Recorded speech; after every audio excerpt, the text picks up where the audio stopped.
Hey guys, if you are a copywriter who wants a new bag of tricks, Robert pretty much has seen all of them, especially in the income operating space. Today, he's going to share some six strategies. Towards the end, he's going to give us a ton of game on in a very innovative approach with a quiz funnel and segmentation that you guys are going to want to see. Check it out. I want to say, it seems we've been orbiting in the same sphere for a long time. And I've learned that you're behind some of the really awesome stuff that I have looked up to both in my past and even now. Some of the things I've only watched a couple of these podcasts, but what I've heard from your track record is quite impressive. So I'm really excited to get to know you and how you think about this stuff as well. So likely when you were working with Sam Ovens, I was looking up to him as like a guru at the time. Also New Reach. I found out that you're a co-founder in New Reach, and I connected with your business partner, Josiah, at a mastermind, Patrick Riddle's Half-Ass Mastermind. Which is the actual name of it. Right. Yeah. Have you been to Half-Ass yet? There's another one coming up soon. Yeah, he invited me last year to one, and I was like, that's such a funny name for a mastermind. It's a good frame though. Then there's low expectations too.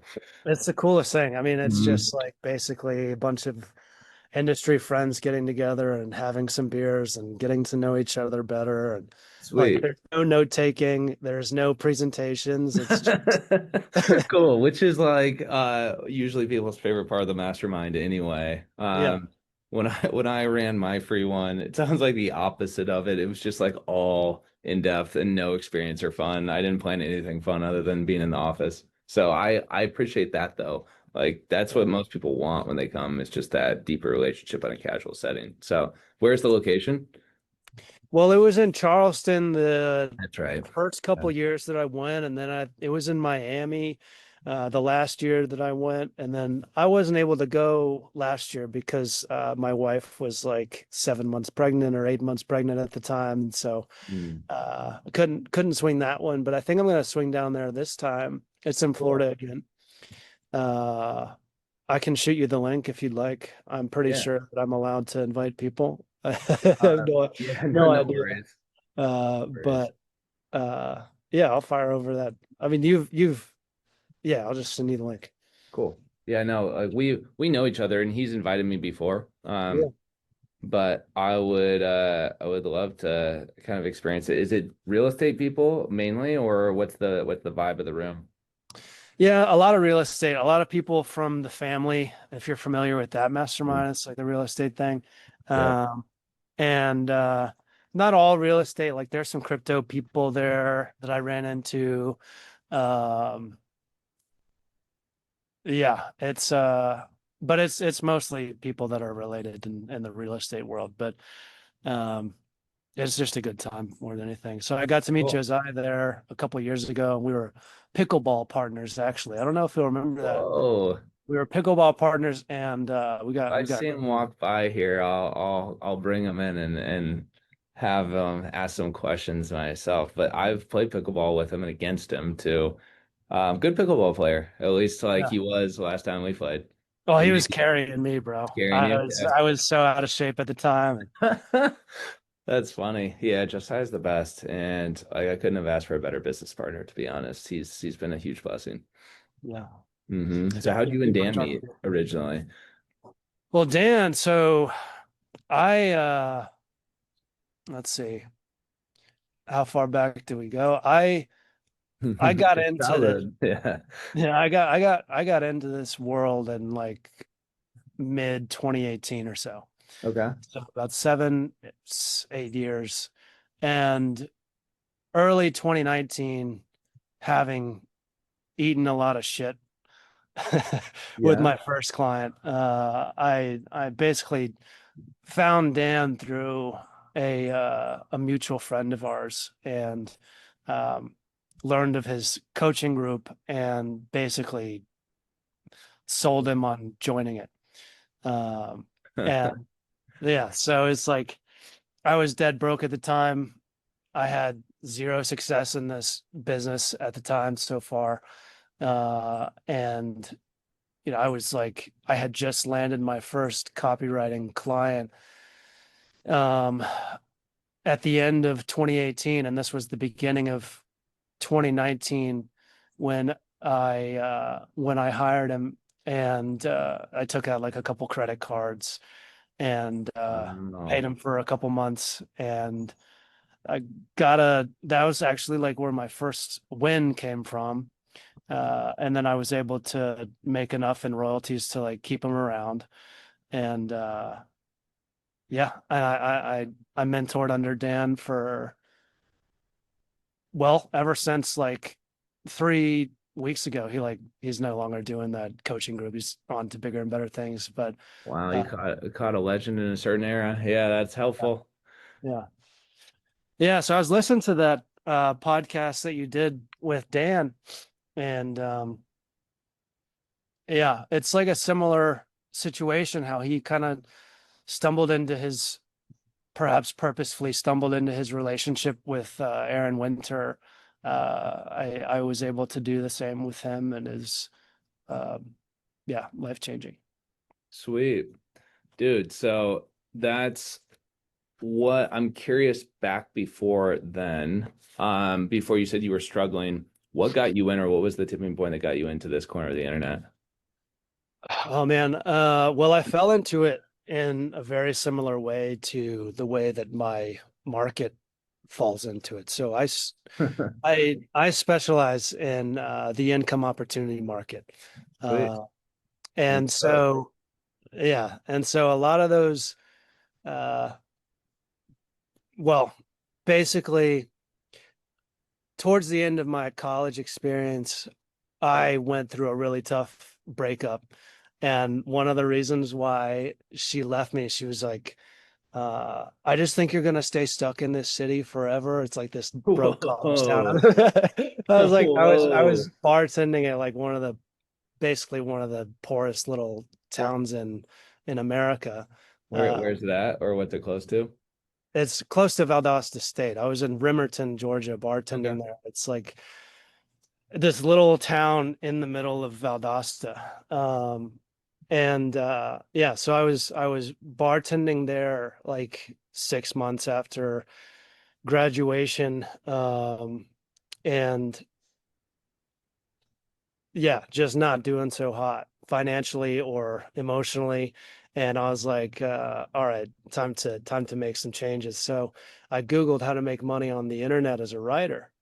I thought I was a good writer at the time, but I wasn't, of course. I was god awful. I went to school for philosophy, so I had to do a lot of writing, and then Yeah. I enjoyed writing at the time, and so I was like, all right, let's see if I can do this internet thing that people are talking about. Hmm. And so I started just diving down the rabbit hole, looking at the typical stuff, affiliate marketing being one of them. But it started off with like blogging and things like that, and just diving down into the YouTube rabbit hole. And I eventually stumbled onto copywriting, which led me to affiliate marketing. I was like, wait, people can make. Hmm. I found this video from this chick on YouTube talking about copywriting, and I was like, wait, people can make 5 grand a month just writing. I thought like this Oh, caps out at like, 3. yeah. uh, Wow. Depends. and Yeah. yeah, so I was like, I mean, I was making like $700 a month at the time. Mm. So like those were big numbers. And uh, so I kept plunging down that rabbit hole, learning about people like Halbert and all this. And then I stumbled onto affiliate marketing, and I was like trying to get clients with copywriting at the time, and it was not working because I had no experience, had no testimonials. And so I stumbled onto affiliate marketing. I was like, man, this would be a really great way to like kind of get my feet wet, start getting some wins, validate my skills, and then I can transition into client work after. And so um that's what I did. I ended up like writing this funnel where I was selling affiliate marketing as a biz op to copywriters. Okay. because it was exactly what I was trying to do myself. And I was Yeah. like, how do I speed run this? I'm gonna sell the same thing that I'm trying to learn. Yeah, which I've seen executed successfully, right? It's hard to do as your first thing. The degree of difficulty in doing that's hard, but Yeah, yes, possible. totally. So I was like trying to learn copywriting, I was trying to learn affiliate marketing. So I was like, I'm Mhm. so deep in this world right now. I bet I could just speak to these people. And so I put together this little like affiliate funnel. A headline on it was like how to land or how to break into any copywriting niche in 1 week without any experience or whatever, something to that effect. And it was a sales letter that sold this free 5-day email training that I put together um, on how to do the thing. And people would opt in and then they would land on Onyx Singal's Circle of Mhm. Profit book funnel at the time. Oh, that's funny. Um, and so, yeah, I started spinning ads on it and I think I had spent I was spending like $5 a day and I like made one sale after a week. I had given up and I checked my account like a week or two later and I had $142 in there after spending I think like 10. And Yeah. I mean, I had no idea what I was doing. Obviously, I didn't realize I could like do something with that. So I was like, all right, that's all the validation I need. And I just turned off, I had already turned off the ads, but I like stopped doing all that and tried to land clients again. But anyway, after that, um, I kind of had that validation and I stumbled onto, I was like looking for how to get clients as a copywriter. And I stumbled onto traffic and funnels. um, which that kind of crosses over with the Sam Ovens world Yep, because they kind of does. came out of that world. Um, and so I think I I was saw your like, LinkedIn, but what year is this now? this was still in 2018. 2018's golden Yeah, era of yeah, traffic funnels. Yeah. yeah, yeah. They were on the way up at the time, doing pretty great. Um, there was no like other branches in the business like Sales Mentor and Wealth Cap and these other Yep. entities, but it was just the traffic and funnels and like client kit thing. And so I found them and I bought their $7 a month newsletter to try and learn how I could land clients. And then I fell through the ascension funnel and wound up on a sales call with one of their people. Um, and I couldn't afford the 10K thing, obviously, but I like got on the phone. I was like, I'm not gonna be able to afford this, but I just want to hear about it. And so he told me about it. I was like, all right, I'll go and make some money and then I'll come back and buy this. Um, and then so like I decided to copy their full funnel. So like I wrote myself like my own webinar funnel. I love this. Yeah, I like wrote myself my own webinar funnel and ads and everything. And it was like me in my garage. And my garage was so shitty at the time. There was like this busted down jet ski that belonged to a buddy of mine. There was like my books in the corners, trash, and my like 2003 Pontiac Vibe at the time. Let's go. And and that was my background. I was like, I'm here in my garage. And so I recorded the ads and I recorded uh the webinar and I went to go and launch it and I don't know what happened. I got cold feet or something, but I ended up not launching it.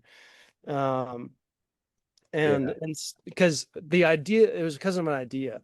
I was like, hold on a minute. Why am I trying to like replicate their success so I can go and make 10 grand and then mentor under them if I could just go and work for them and mentor for free? Yeah. Like that's how I'm gonna learn this. Yeah. And so I was like, all right, I'm gonna go and land a job with them. And so I reached out to Taylor over Facebook and just started spamming him with free copy to test. I was like, hey man, no strings attached. I That's rewrote your sales hilarious. page for this newsletter. Go and test it. Have fun. And he didn't respond or even open it for a little while. But I was very persistent. So like he had his inbox was being blown up by just free emails and stuff. Yeah. You guys And shouldn't have taught me how to get clients. Now I yeah, know. Yeah. Well, Um, that wasn't what they that, were. that wasn't their method either. No, theirs was all like, authority and leadership and like post Got it. Yeah. organic or run ads or whatever. I was just like Straight line it. super I'm gung more ho your style. spam them like Hmm. outreach. And which is still like to this day, if any like new copywriter comes up to me and asks like, how do I get some traction? How do I get my first gig? Um, I'll say just pick a company you want to go and work for, and then spam them with free ads, and basically ask them to get on the phone. And it's not going to pay much at first, but you start getting the ball rolling, and it goes. And so that's what I did with them. Taylor eventually responded, and then he ignored me for a week. So I spammed him with more copy, and then we got on the phone like a week after that. And he's like, uh, my business partner Chris is going to call you. So Chris calls me, and I'm like shaking because he's like my guru. Yeah. Chris. And yeah, Chris is a man. We're still close. But uh, so he he was like, so you want to come and work for us? And I was like, yep, absolutely. He's like, okay, when can you start? I was like, Monday. And then they thought that I was like volunteering to start for they thought, well, I'll skip this. Where like it was like basically there was this confusion. Like I was like, let me please come and work for you. So it was like they thought that I was asking to come and work for free, and I was like, Yeah, unpaid uh, intern. yeah. And so like, okay, when can you start? And like, I was like, I can start Monday. And then I texted Chris after. I was like, wait, so what do we do about money? That's And hilarious. or something to that effect. Yeah. I worded it more tactfully than that. I think my thing was like, hey man, I really want to go all in with you guys, and to do that, I got to be able to quit my rotten bartending job. And he was like, all right, so how much are you making there? He's like, or how much do you need? And I was like, well, I can survive off 700 a month. That's what I'm making now. And he was like, all right, we'll pay you 1,500. And so Let's that go. was like that was my first ever copywriting client. That was at the end of 2018. And then I wrote 600 or 300, 600 emails, whatever it was, that never got Ooh. tested because they were so bad. Uh, Hey, that's they would I just love like that rewrite too. them all for me. So, Uh, how many did you owe, or did you do that on your own accord? And then they would review. I'm curious their style at that time when you would write and then they would copy edit or just decline, straight up decline. oh yeah, I mean there was no process. It was just like I'd hand in the copy and then Taylor would rewrite it from scratch. Uh, Cool. That's similar to me and Tim Evans actually relationship. And anyone I've worked with who I came in and I was trying to earn the right to ghostwrite for them, right? You just end up I always tell people I'm like, it doesn't phase me now at this point to just if someone doesn't like it. I'm like, I have maybe not as deep as you, but I always tell people like 1/10 of my stuff I've written is out there. Whether it's mhm. bad or good is like subjective, but if the creator doesn't like it, it's not good, then I suppose it's off tone. It's not what they wanted to say. You didn't do the research, whatever it is. So, um, and then having Taylor, especially Taylor rewrite, who I love his style, that's a great way to learn really quickly for that. So now, dude, that's super cool. I love the copy from that era too. So to know that you were contributing during that, it's not like I love Taylor's challenging, bold, like I'm gonna be combative Yeah, style of copywriting. it pulled me in at the time. Uh-huh. Um, and so yeah, from there, like the connection to Dan was basically I had written 300 or 600, however many emails it was that didn't get tested because they were so bad. And then they had this promo coming up, and Taylor had more or less given up on me, but like Chris took me under his wing. He was like, I'll cheat your copy. He was like, I'll rewrite your emails for you. And so I yeah, I started working more closely with Chris, and then they wanted to launch this book called Wealth Secrets, and they were like, "Can you write the sales page for it?" And I was like, "I don't know," but yeah, I said yes.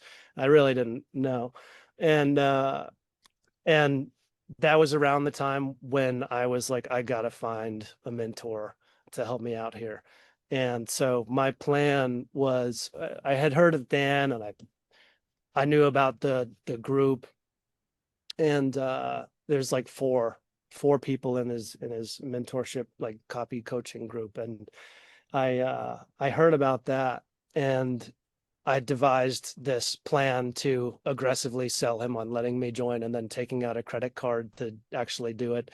And so I I like ended, that. Sounds like it's part of your style across your career. Just like yeah, know what you very, want and then go get yeah. it. I was a lot more risk tolerant than I am today with like a family and everything. But For sure. Yeah. uh back then it was like really, really gung ho, like looking back. Hmm. Um, and so I took out a couple credit cards to hire Dan for 2 months, and we committed to rewriting or to writing the sales page that sold this book, the funnel that sold the book. And so, I mean, I'm in debt up to my eyeballs now. I mean, I had no assets. It was just nothing but debt and $1,500 a month with no plan to pay off the credit cards. I appreciate that. And so yeah, I joined Dan's group, and we wrote the sales page for that thing with these like weekly calls. I'd like submit my work to him, he'd review it, and we basically wrote this sales page together. They go and test it, and by this point I had negotiated with Chris. I was like, okay, man, I'm going to do this, and I'm going to hire this mentor, but it's super expensive and I can't afford it. So um, I need a raise, and I need a royalty agreement on this funnel. Um, and so, Bold, bold ask.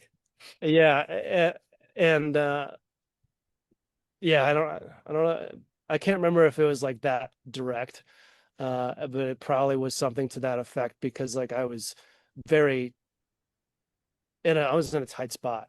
Yeah. Uh, Well, then it was yeah, honest. It was, yeah, then it sounds like it was just honest. Yeah. yeah. I was in a tight spot, and I had to make something happen. So Mm.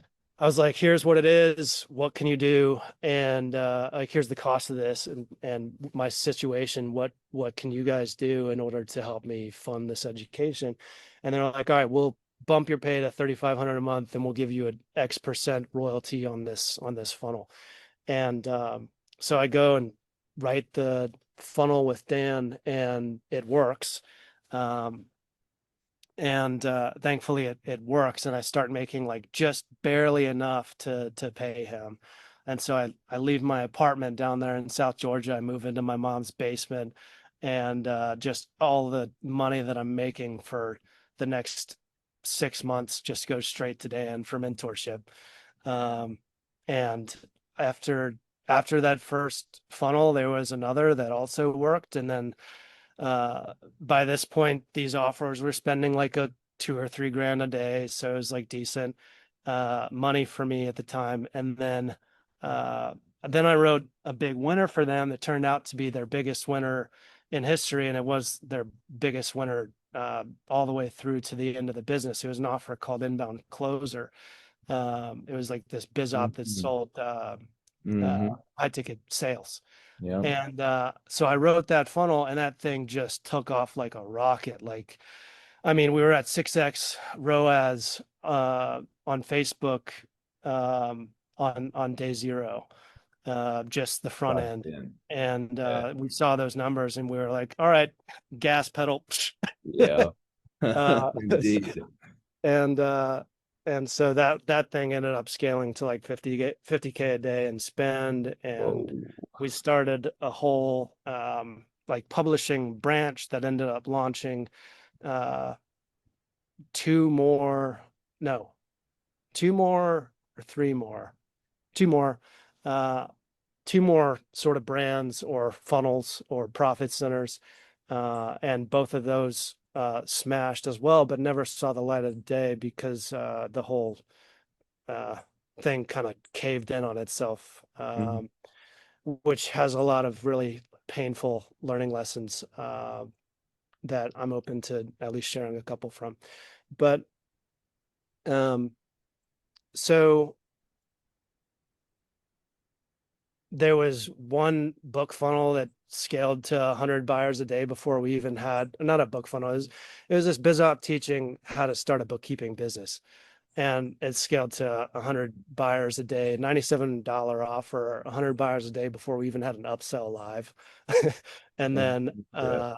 and then there was another one that turned out to be a dud at first, but one lead test doubled those conversions, and it started to scale. But as soon as that started happening, the inbound closer spaceship was plummeting back to earth, and Yeah. it brought the entire enterprise around and with it into like this singularity black hole explosion. Because we like over invested like team and resources, and a lot of basically human leverage, Uh-huh. and so it imploded when when when inbound closer gave out, and that was basically the end of that.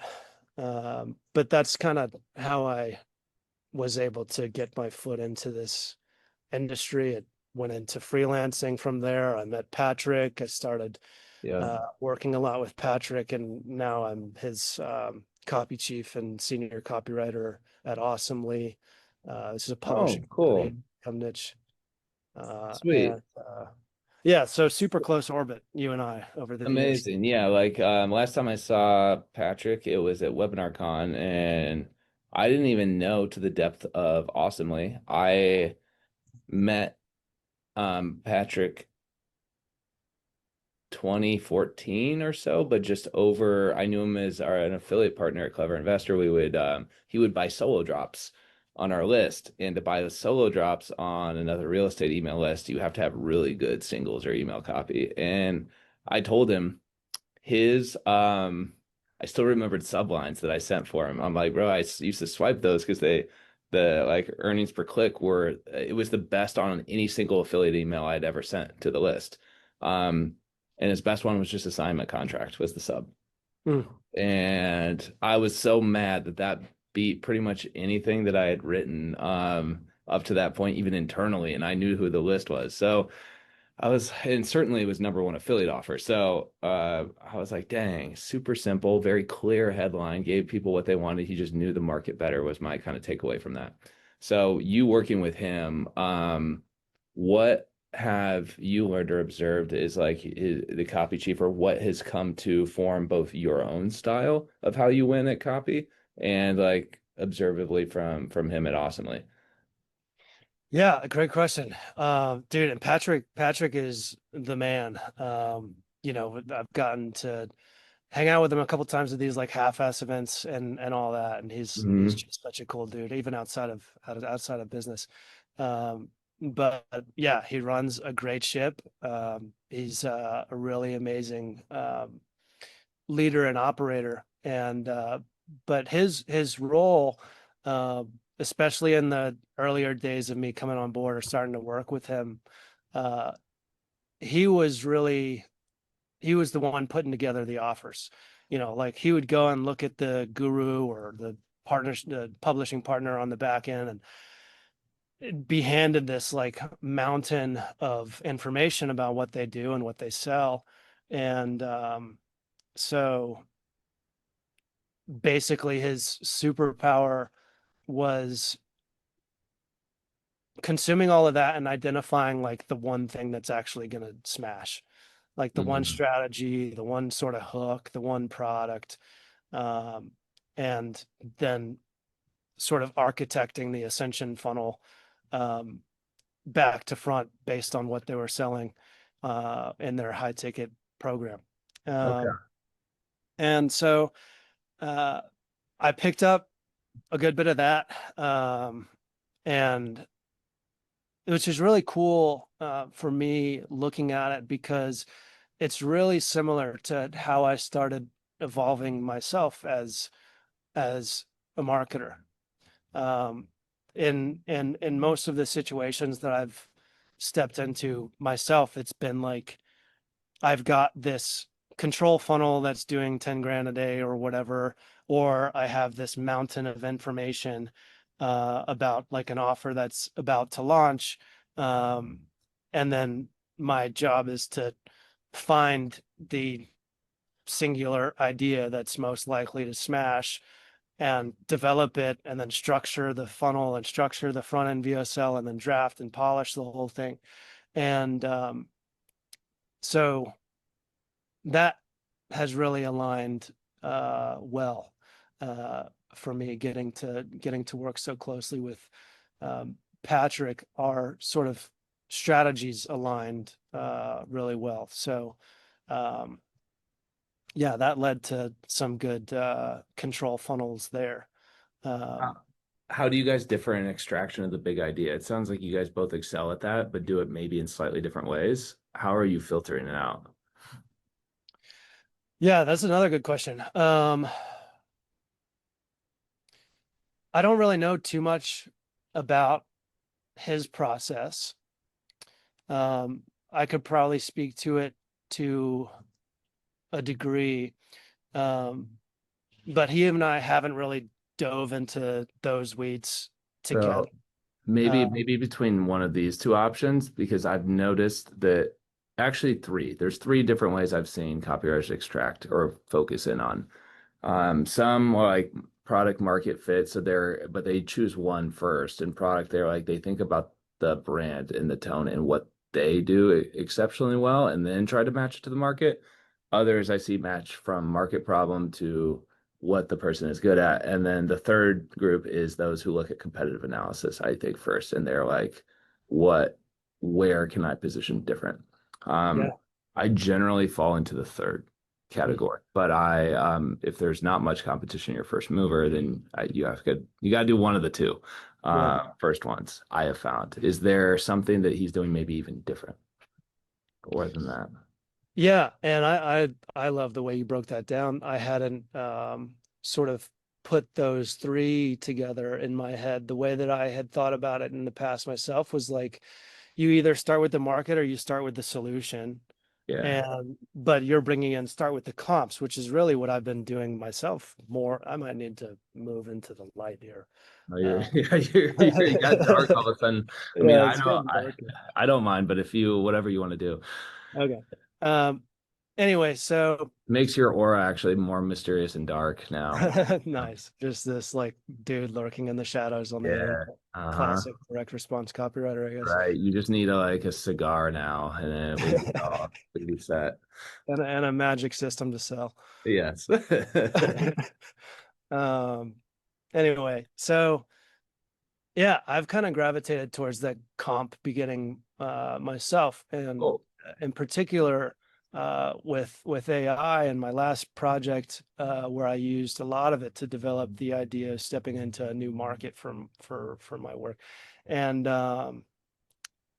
yeah, so I really love that. But generally, um, the way that I have approached big idea generation is, one, I come from the Joe Schrafer camp, Agora Financial, big idea Oh, generation. Like, what is a big idea, and then how do we come up with it? Which yeah. they come from Ogilvy for the most part, and they're basically they're super intelligent marketing brains applied to Ogilvy and then expanded. Um, Yeah. So the question of did it make me gasp? That yeah, like checklist a bit. Yeah, then I it made love me that camp. gasp, and it's like Mhm. it's important and exciting and beneficial in the eyes of the market. And I also pull from uh, uh, Aaron Winter, whose idea of a big idea is basically he I might butcher this, but with a big idea, you're basically throwing a little pebble at a windshield. And if you have a good big idea, then you start to see the cracks in the windshield. Oh, that's a Uh, cool analogy. I've never heard that. yeah, it's really interesting. He's a brilliant dude. If you ever get to, have you listened to him? Oh, it makes me, well, if he came up with that, I was like, yeah, I'd probably like his style. That's interesting, unique. It's in itself. Yeah, uh, brilliant dude. I mean, when Dan says that he's brilliant, he really is. Um, and so I'd kind of pull from that as well. But where I've started to think more along, uh, I guess, started to meander more creatively out past the giants whose shoulders upon which I stand. And perhaps not so much because a lot of this comes from Dan. I think of big ideas as more or less a combination of little ideas. So these little ideas or assets, as Dan would call them, as I call them, are basically these little things about your product or solution or a guru or whatever, things that exist within your universe of marketing elements. Mm, And they are these little things that the market would perceive as important, exciting, or beneficial. And they typically fall into like whatever 7 categories or something like that. I have this written down somewhere, that but important. it falls into these categories of like a promise, proof, intrigue, macro story, micro story, market fit, and urgency.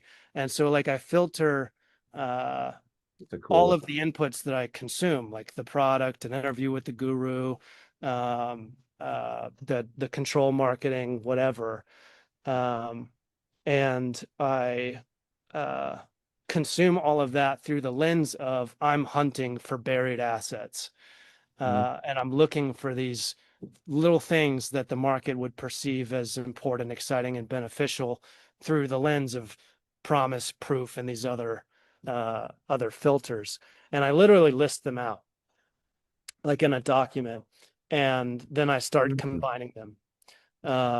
And when you combine them, big ideas, bigger and better ideas start to come to the fore. And as you add on strategic elements within these categories, then the big idea becomes bigger. Like if you have some, like say some weird affiliate marketing thing that gives you access, AI powered affiliate marketing system that gives you access to a claim like um, this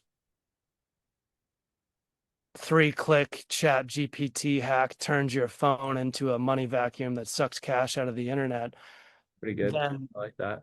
that's like a really interesting beginning of a big idea. But then how can we make that bigger? We might ask ourselves, like, what is a compelling macro story that we can wrap around this idea? What's And the by macro, distinction between macro and micro story?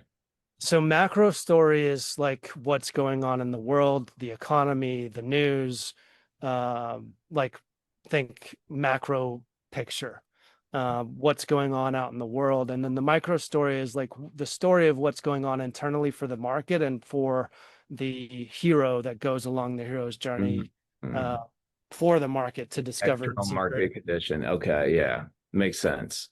Yeah. And I am Sweet. going to So migrate is over one there. rooted in maybe their internal belief system, and then one's rooted in like the external realities of the world? Is that the kind of thing, Yeah. or no? That's a Okay. really great that's a really great way to put it. The questions that you might ask are like, what's going on in the news around ChatGPT? What Mm. is the market's perception about ChatGPT? What's their experience of it? Um, How do you, if you have an audience already, what's your first thought as far as how you verify that? Do you call customers and you like user research, or do you just Google or do a lot of kind of introverted more methods of getting there? yeah, good question. For a long time it was very manual, like interviewing customers. Mm. Like that's what I would do at Traffic and Funnels more than once, is I'd just hop on Zoom with like 30 customers and hit record and just ask them a bunch of questions and get it Oh, transcribed. that's really rare that you thought to do that. Like, why 30 or how would you even go about that? I would not do 30 today if I were Okay. to do that today, and I wouldn't even do it at all today. Okay. But Ooh, okay. but back then that was like the only way I felt I could get accurate information. Uh, And so so it wasn't are you saying that like you do you feel like there's a shortcut now that you've seen, or you just don't have you don't have the I guess willingness to jump on with 30 people at one time and listen to them all? Because that's a long call if you have 30 people yapping at you. yeah, and it can be emotionally taxing because Yeah, you're like digging into their exactly. pain. Right. And you're not selling them. It's not like a salesperson who has leverage because if it's a group call, now all of a sudden you're on a Q&A call that, they didn't pay for. Yeah. Uh, So we'd like hook them up with free trainings and whatnot just for their for their insight. thing. Oh, that's Uh, cool. I like that as an incentive. That's a good tactic. yeah. Cool. Um, so yeah, I'd jump on there, ask a bunch of questions, and basically turn it into a market research doc the old-fashioned way. Um, but now with AI, it's a lot more streamlined for one, but for two, yeah, I see now the value in collapsing that time and applying my brain power to points of higher leverage. Like we have diminishing returns on how much market research we can do. Yeah. There comes a point where you get it good enough. It's a clear enough understanding and accurate enough understanding that it's like I'm going to move on to developing the idea or structuring the promo or writing. Mm. Um, If you had to rank those, whether it's just like your where you like to spend your time or where you actually think the importance is for copywriters, how would you stack it as far as structure, promo, market research, etc.? huh. Well, where I enjoy it is, yeah, I love the research. More than anything, though, I love ideation and structure. Cool. Uh, Coming up with the idea and structuring the funnel, structuring the VSL, the front end VSL, all of it. I'm not a big writer anymore. I fell out of love with the actual writing of the copy because I can be such a perfectionist, or I was such a perfectionist for so long. It became very painful to write copy. I'd rewrite the same thing 300 times. I've been there. Uh, Yeah, you're looping kind of thing. yeah, Hmm. just yeah. I mean, I'd stare at half of a page rewriting it just all day long until I'm just like fried. Yep. So AI has been massive for me in that way because I don't have to write anymore. Yeah. I think and I edit, and that's the other thing that I love is the Uh, editing. So it's interesting to see how copywriters use AI because I feel like that's more rare. Most people are writing with AI and copy editing. That's like seemingly the most common, obviously, is like no QA, QC, just let AI ship the thing and copy edit. Yeah. But you're saying you enjoy did I hear that right? Where AI, maybe you generate the idea, it does draft, and then you're like copy chief on the AI, or the flip where you write first draft, AI copy edits. No, yeah, no, I don't leave the editing to the AI. But I chief the AI basically is how we think about Yeah, it. I'm working with AI to ideate and come up with the idea. And then collaborative then. I'll think about that idea for like a day or whatever, and that'll give me a structure of the VSL. Um, Is there a certain system or large language model like or platform that you prefer to do it on? yeah, I do a lot of the slow thinking, and I'm open to your perspective on this because I know that you're more plugged into these tools and AI than I am. Hmm. You seem to have really wrapped your head around it, but the the my sort of simplistic thing that I do is like for deep thinking and research and things where I want the AI to kind of work slowly. I'll use chat for the most part. And then for writing, I'll use Claude Sonnet because it's a Yeah, little faster yeah. uh, and it seems to write better. And I I also use some bots that I bought access to. There's people are coming out with these like copywriting bots these days that Oh are pretty man. solid. Yeah, we Uh, just bought Jason Flatlands. Prompt slash semi-automated system. Yeah, I have to look at that. I haven't looked at his, but I did buy access to uh Luke Mills and Mario Castelli's bots, and they are pretty bomb. Cool. There's one that I use a lot, which is basically the writing bot, and it's trained on Mario's style. And if you prompt it right, then it can do really, really great stuff as a first draft.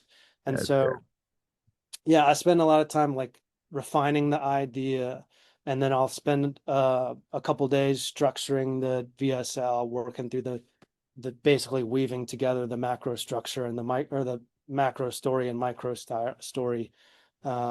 Basically the hero's journey of the micro story and the hero discovering the macro story as he works through it.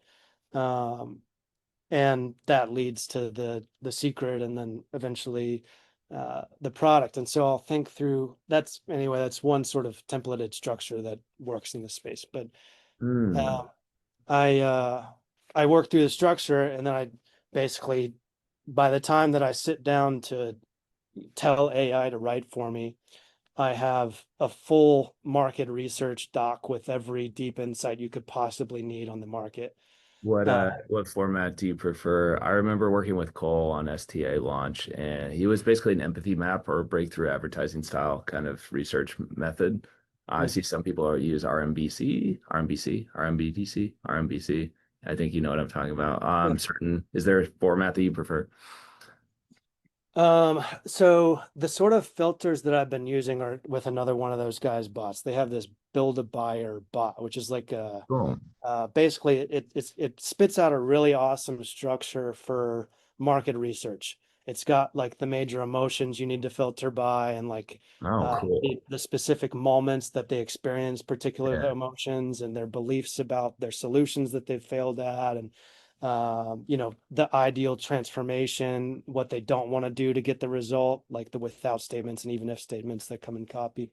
Hmm. Uh, and so I've found that if I can identify the median prospect in a market, then I can use those basically market psychologist bots to turn that um, sort of very accurate and concise understanding of a particular avatar in the market and expand that into like a full psychological That's profile. interesting. I've never heard anyone talk about that. So median, you get to the median just by having a large enough data set. Like you said, at some point you key in on the median doesn't change.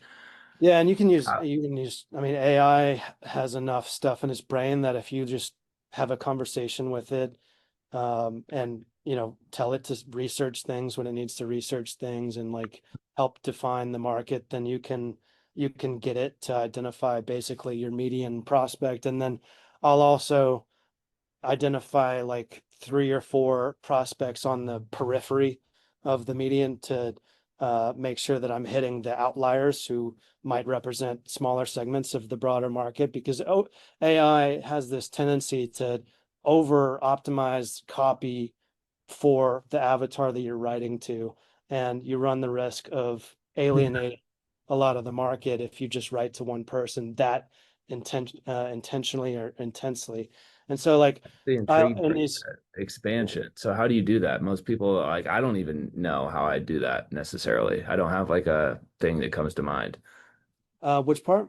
of just like expanding, like solving that problem because you mentioned that or like can either prompt it or you do the expansion yourself and widening. So how do you keep it from doing that and filling it out so you have larger target market appeal? Oh, so I'll identify the median prospect in a particular segment of the market, and then I'll identify 3 or 4 other avatars that exist in that market and represent a big whole. Basically, what I'm trying to do is like I want every single person in this market to be able to relate to very closely one of these avatars. And the lion's share of them, if we're looking at a bell curve, will exist at the median, peak bell curve, and then the others kind of exist on the lower ends of the bell curve. Yeah, that's And super fascinating. yeah, I think about this market quite a lot. And I just did a bunch of research actually very recently, because I just wrote a quiz funnel for Awesomely that segments the market. It aims to segment mass market income opportunity prospects into 4 buckets. And I filter, it's really an 8 bucket filter that I would use in an ideal world, but 4 just to kind of consolidate it. But basically, this market that you and I are in, segments into two major buckets, the way I see it. And one is the security bucket, one is the independence bucket, is people who are driven by an urgent need for security now. And then the people who are desperately want escape, they want independence, and really they want control over their time.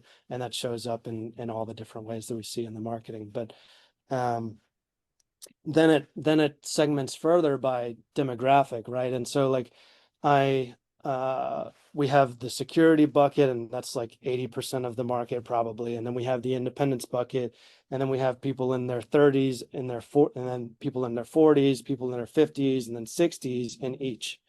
And so, a lot of these like really mass market biz ops that you see doing like 1,000 buyers a day, selling like phone hacks or Amazon FBA hacks to people with very low awareness. Um, they they're going into this security driven segment of the market, which is so much bigger, mostly I think because the financial situation of most people in America is a lot tighter than we would think. And that's part of it. But then the other part is like in the security bucket, you got everybody, the whole spectrum in terms of ranges. So people in their 30s all the way up into like their 70s. And so I segment it by mostly by like which bucket they fall into and then what their age is. And just by asking questions in this quiz funnel and segmenting based on two of their Ah, responses, I basically segment them into four buckets and give them an identity tied to like who they want to be in the eyes of others. And it's like the big idea is basically what's your money making DNA. We found in an analysis of 43,000 successful entrepreneurs that there are essentially, the word essentially is not in there. I don't like adverbs. yeah, we're There, talking now as writers, you use the Hemingway editor too. yeah. Adverbs Yeah, have no place in my I copy. agree. Anytime I catch myself in writing, especially in writing, it's embarrassing. Yeah, I'll let it slide since this is speaking. yeah. Yeah. Yeah, so we in this funnel, and we just launched it like a week ago, and it's showing good early signs. Um, Which but funnel? Can you plug it or do you not want to? yeah, I can plug it. I mean, I guess you'd have to see our Facebook ads or I can give you a link if you'd like. Either or. Uh, but yeah, it's a funnel where the headline on the quiz is basically what's your money making DNA. We analyzed 43,000 successful entrepreneurs to learn that there are 9 types of money makers and only 9 real ways to make money. I would dial in the headline. Like I wrote the funnel, and then I wrote the quiz, and then I wrote the ads. And now that I've written the ads, I plan on testing a new headline because I don't like how in the weeds I went there with the types of money making With your types. money making DNA, but that hook, is the big kind of idea Yeah. that people really lock into. Yeah, so that's the hook. And then we kick off the conversation by calling out the people who have failed or are failing at their chosen side hustle. And we say the reason why you're selling or why you're failing is because you're in the wrong vehicle, basically. Okay. So they're in wrong opportunity vehicle. They need to get into the right vehicle. It's not their fault because of something. They've been sold into these one size fits all business opportunities sold Yeah. by gurus who only teach because they can't do. Um, I see. and so that's the kind of differentiation. And then we say like take our free quiz to discover your money making. I frame all that first. Is that top of funnel like actually segmenting the framing of the offer itself, or is it actually different lenses of the offer, like different splinters of the offer that you That's a end up great doing? question. So we plan on branching it into different funnels because we're one of the rare companies in this space that could do that. That's Um, cool. Yeah, I don't know too many people who are top of funnel with the quiz yeah. like that segment as well as you guys. Um, yeah, this is our first real stab at it, and it's only been really feasible because of AI's ability to accelerate the research and the segmenting and it was a ton of research and thinking, particularly about the market before pen ever went to paper. And AI is what really made that possible. And we're able to market so much more personalized to people because of it. Like, the quiz segments these people into 4 buckets: security or independence, and then 30s and 40s or 50s and 60s. And we can make assumptions about their psychographic profile once we know that much about them.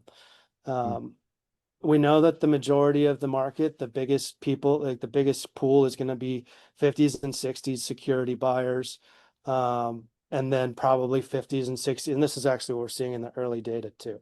50s and 60s independents is going to come next because our market skews are older. But so the security bucket has basically a ton of people in every age group. And then the independence bucket focuses mostly in 30s and 40s. Now, this is basically who everybody in biz op markets to. It's like the independence buyer in their 30s and 40s who Right. desperately wants to fire their boss and not Yeah, miss their. it's the millennial trope, right? So it's like almost rooted in cultural sensitivity for that age group. Is that it? Because to me, I'm like, or is it always 30 to 40s are stuck in independence, or do we like keep that with us? Well, no, I think that it stays with them. I think it's just like when you get older, you start to worry more about financial security than independence. That You makes know, sense. So the psychographics change. I never really thought about that. The psychographics changing over as like related to the demographics.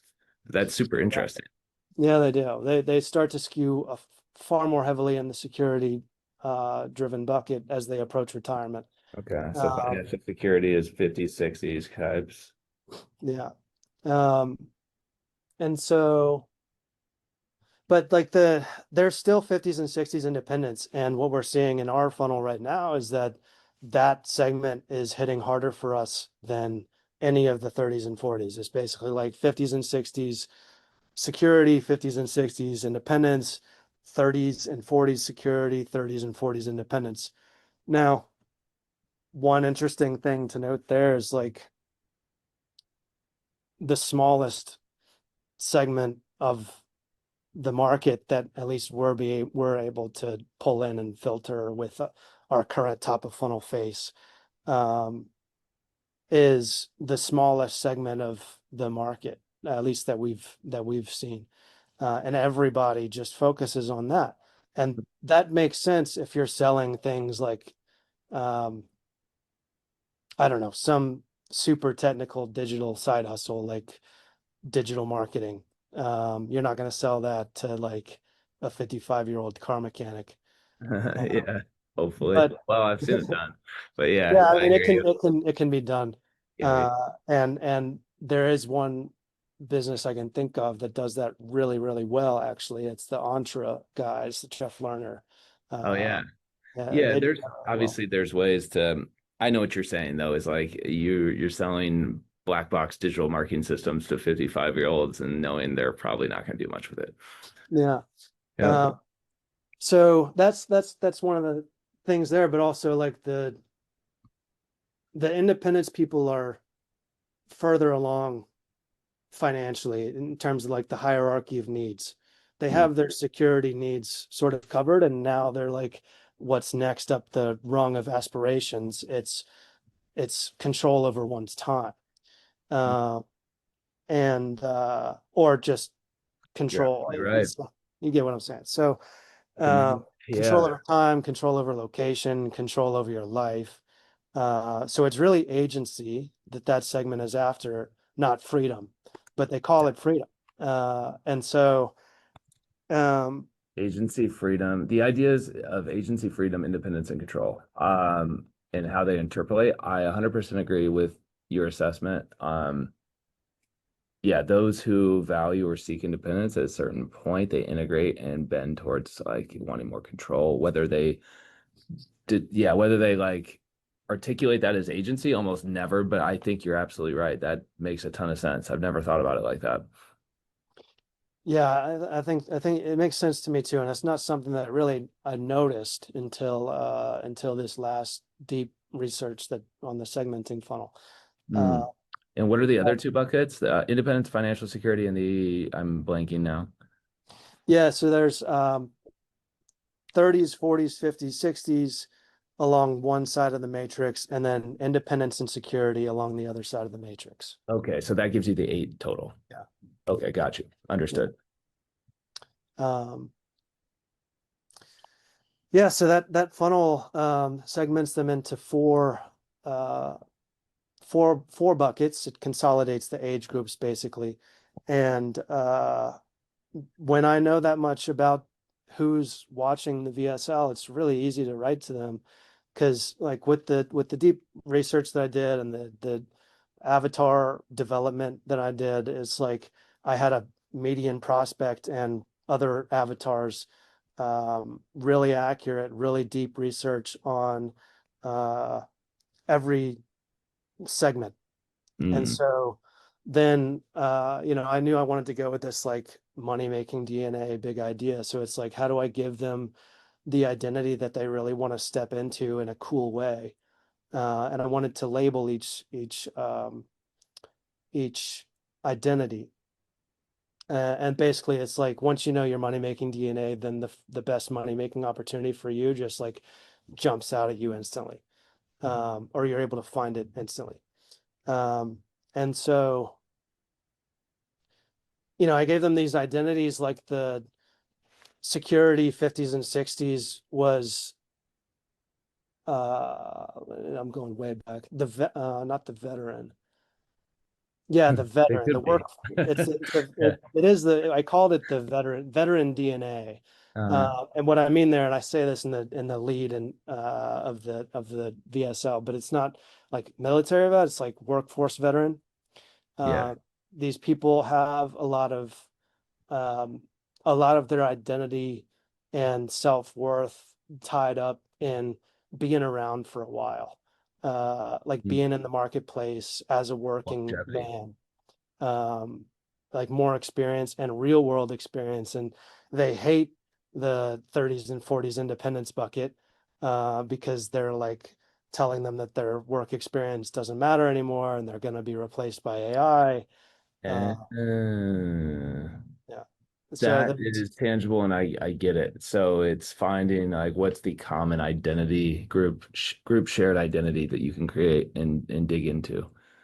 Yeah, and then it's the identity that they can believe is going to turn into an advantage for them when it comes to making money. So like Mm. when when I say congratulations, you have um, veteran DNA, then I go very directly into some brown nosing uh, that basically just hypes them up and says what everybody perceives as your weakness is actually your greatest strength. Got it. And perception is like you're a boomer, you're out of touch, whatever those things that labels that they get hurled at Yeah. them, and you take the label reframe and Yeah, so back like them. your decades of hard-earned work experience, AI can't replace that. Yeah, Those corporate hotshots gunning their way up the corporate ladder behind you can't replicate that. yeah. Um, And they're not even gonna get Social Security, so they're screwed. Yeah. yeah, yeah. Double screwed. Um, yeah, so that the lead, all four of those leads just kind of say, congrats, here's your DNA, here's what's awesome about you and why you actually have a massive advantage in the marketplace today. The key is to find the best opportunity for you. And I'm going to give it to you today on a silver platter. And it basically transitions into the old control lead for this offer after that.